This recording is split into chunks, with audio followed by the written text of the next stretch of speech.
Je pense bien que comme moi, vous voyez tout ce qui se passe dans le réseaux sociaux. Partout, il y a Bitcoin va chuter, Bitcoin va à zéro, Bitcoin, crypto, régulation, tout ce qui se passe.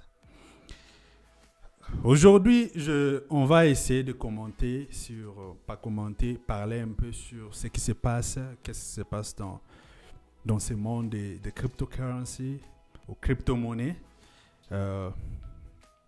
Les banques centrales continuent à imprimer de l'argent pour booster, pour stimuler l'économie dans les circonstances actuelles.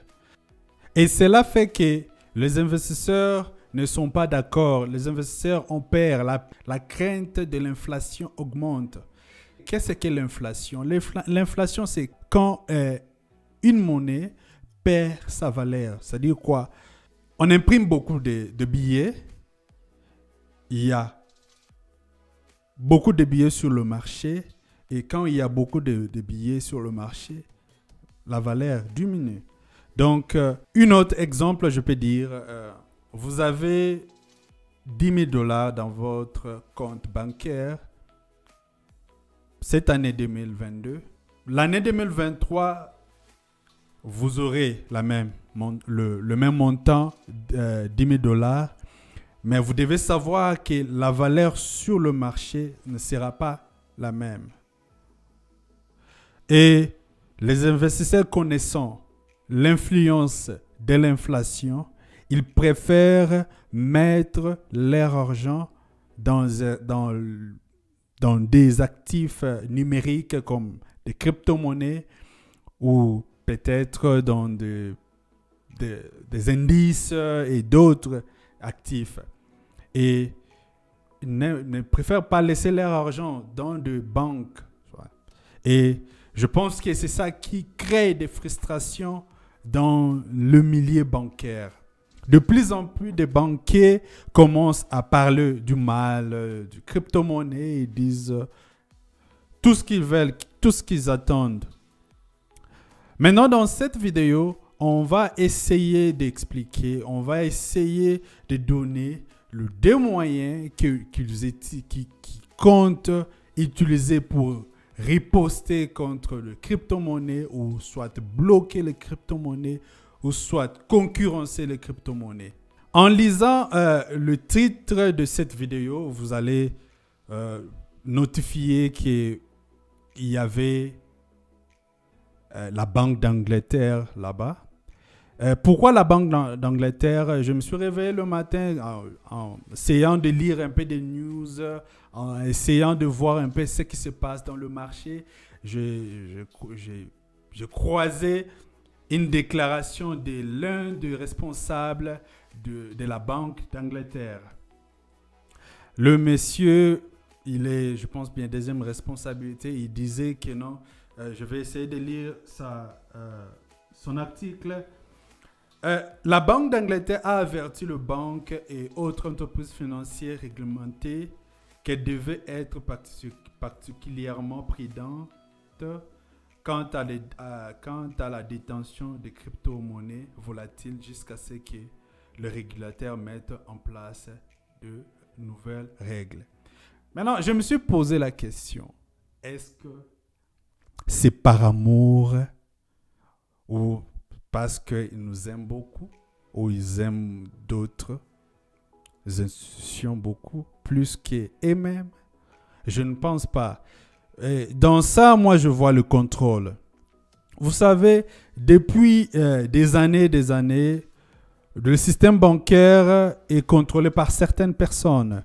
L'argent, l'économie ou le système en général est contrôlé par des gens qui se croient, qui se voient très puissants. Et à chaque fois qu'ils perdent le contrôle, ou à chaque fois que les gens essayent de sortir de leurs ancrages, et il a continué en disant que le crypto est une technologie qui est utilisée pour beaucoup de choses différentes dans le système bancaire. Mais ce sont des actifs non adossés qui n'ont rien derrière et leur peu peut varier, n'aiment pas ça. Et le Bitcoin, il a c'est attelé sur le Bitcoin pourrait théoriquement ou particulièrement pratiquement tomber à zéro. Le Bitcoin peut théoriquement ou pratiquement tomber à zéro. Je ne suis pas d'accord avec lui. Oui, je ne suis pas d'accord avec lui parce que selon moi, je ne vois pas de l'amour. Moi, je ne vois pas... je ne prends pas ses intentions comme bonnes. Parce que on sait tous que la Banque d'Angleterre n'apprécie pas le Bitcoin. Mais pourquoi? La question que tout homme normal peut se poser. Je pense bien. Il y a un autre rapport. Il y a un rapport qui dit que 2 300 000 adultes en Grande-Bretagne possèdent des actifs numériques comme Bitcoin et Ethereum. 2 300 000 adultes. Et le rapport continue en disant que chacun détient un montant moyen de 300 livres sterling, soit environ 353 euros. Cependant, ces crypto-monnaies ne représentent encore au moins 0,1% des richesses financières nettes de ménage. C'est-à-dire quoi? 2 300 000 adultes anglais possèdent du Bitcoin dans leur wallet. Et cet argent, ou le montant général, ça globalise. Ce n'est pas vraiment précisé. Chacun a quelque chose de 353 euros. Et si on arrondissait ça en dollars, on peut dire, disons que c'est 400 dollars. Et si vous faites le calcul, vous prenez avec ma calculatrice, si vous me permettez, on peut faire le calcul rapidement ici. Rapidement, on fait 400 dollars multiplié par 2 millions 300 000.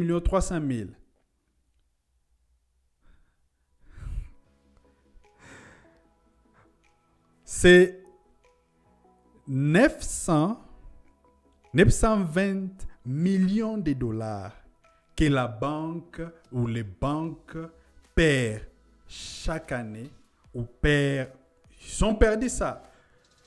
C'est comme ça que le banque fonctionne. En réalité, le banque fonctionne avec notre argent. Vous avez votre argent, vous avez votre 300 dollars, vous avez votre 400 dollars, vous amenez ça à la banque, vous dites, ok, c'est ça mon compte d'épargne, vous épargnez l'argent là-bas. Sur votre écran, vous allez voir 400 dollars. Mais en réalité, il n'y a pas 400 dollars là-bas. Vous voyez? Et ils vont prendre cet argent-là. Si vous mettez cet argent, 920 millions de dollars, que ces gens ici possèdent dans le crypto et ils avaient ça dans leur système, c'est beaucoup d'argent, beaucoup d'argent qu'ils peuvent se faire avec ça. Parce qu'ils vont prendre ces 920 millions, ils vont prêter ça aux gens qui vont acheter des maisons, les gens qui veulent acheter de voitures, et les gens là vont payer avec de bénéfices. Vous voyez? Et c'est par là que moi je mets en cause leur amour pour les autres institutions, leur amour pour nous disons que non, Bitcoin va aller à zéro. Et pourquoi? Qu'est-ce qu'ils vont gagner si nous, on perdait notre argent? Qu'est-ce qu'ils vont gagner si les autres institutions perdaient leur argent? Non, rien. Ils veulent juste avoir le contrôle. C'est la haine. Ils ne veulent pas que les gens soient...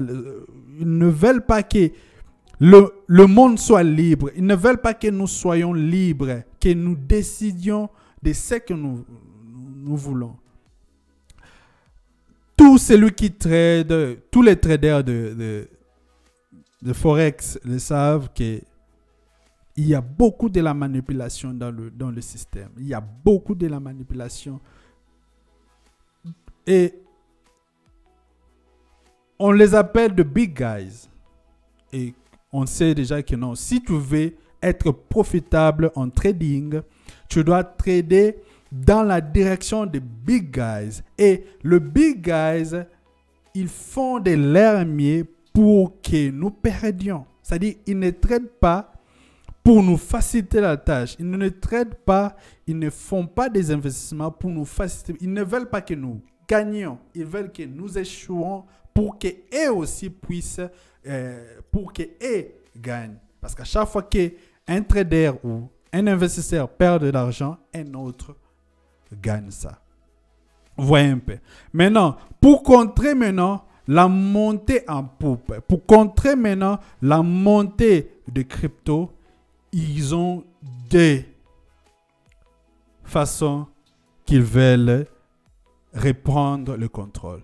Les deux façons, la première façon qu'ils comptent contrôler les crypto-monnaies, c'est en mettant en place des régulations.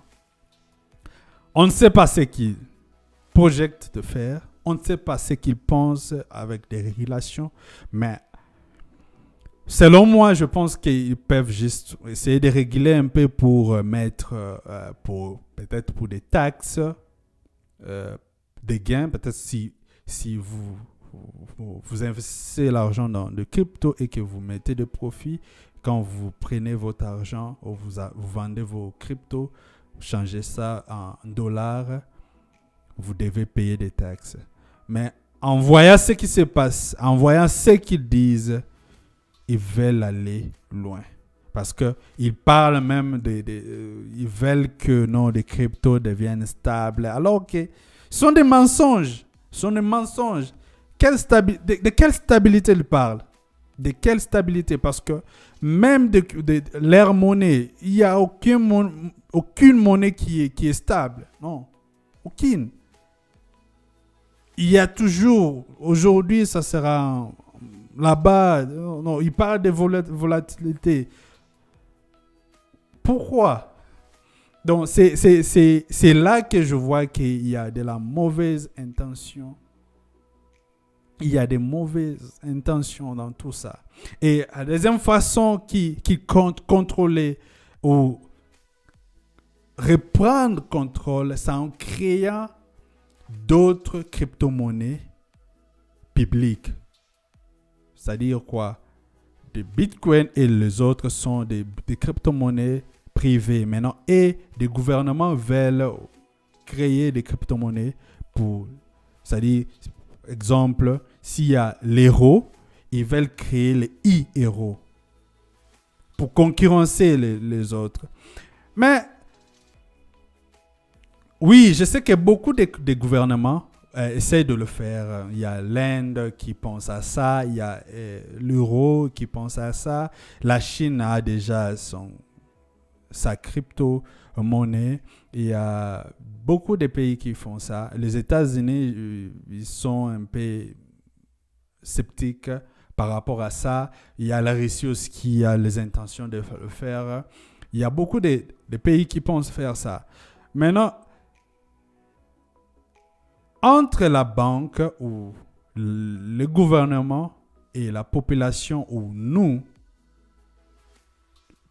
les populations mondiales, il y a qu'un problème de confiance. Je ne sais pas s'ils pensent que nous leur ferons confiance d'investir nos fonds dans leur stablecoin. On n'a pas besoin de ça. on sait que tout ce qu'ils veulent, c'est le contrôle. Donc, je pense que dans ces moments comme celui-ci, on doit être vraiment prudent. Et les investisseurs savent que, les grands investisseurs savent que quand il y a beaucoup d'incertitudes, c'est le moment qu'il faut peut-être prendre des risques. Ici, je ne suis pas ici comme pour vous dire quoi faire, mais j'étais juste en train de réfléchir un peu, de voir ce qui se passe, comment le système essaie de contrôler, comment le système essaie de répondre au contrôle. Parce que l'objectif même du crypto-monnaie ou Bitcoin, c'est la décentralisation. L'objectif du Bitcoin, c'est de donner le pouvoir à chacun de nous. Et non seulement, c'est-à-dire mettre le pouvoir entre les mains de tout le monde. Non seulement quelques gens qui veulent avoir le contrôle de tout. Donc, je pense que nous devions tous réfléchir sur ça. Mais la bonne nouvelle est qu'il y a d'autres pays qui pensent que non, c'est possible avec le Bitcoin. Il y a d'autres pays comme le Salvador qui pensent que non, le Bitcoin est une bonne chose. Et ils sont même, je pense bien, ils sont en train de lever des fonds pour ils pensent créer une cité ou une ville entière consacrée au Bitcoin. Une bonne chose. J'aimerais bien Vous savez, moi, je suis un amoureux du Bitcoin. Hein? Non seulement pour se faire de l'argent là-bas, mais juste sa technologie. J'aime bien sa technologie, vous savez. Donc, je ne pense pas que tous les gouvernements iront dans la même direction que les centristes, ceux-là qui veulent avoir le contrôle de tout. Non, il y aura toujours ceux-là qui veulent de la liberté et ceux-là qui veulent du contrôle. Donc, je ne pense pas qu'ils vont réussir. Mais à part des pays qui sont pour le Bitcoin, Bitcoin a derrière lui beaucoup des organisations, beaucoup de gens qui croient à ça, les libertés, on les appelle comment? Les gens là qui aiment la liberté, les mots m'échappent, mais Bitcoin a beaucoup de gens derrière et je ne pense pas qu'ils vont réussir et que nous tous qui aimons de la liberté, qui ont besoin d'être libres de faire quoi que nous voulions investir là où nous voulions, nous n'allons pas autoriser ça. Si vous avez aimé cette vidéo, appuyez le bouton j'aime. Abonnez-vous. Vous savez, ces choses sont gratuites, mais ça aide vraiment la chaîne.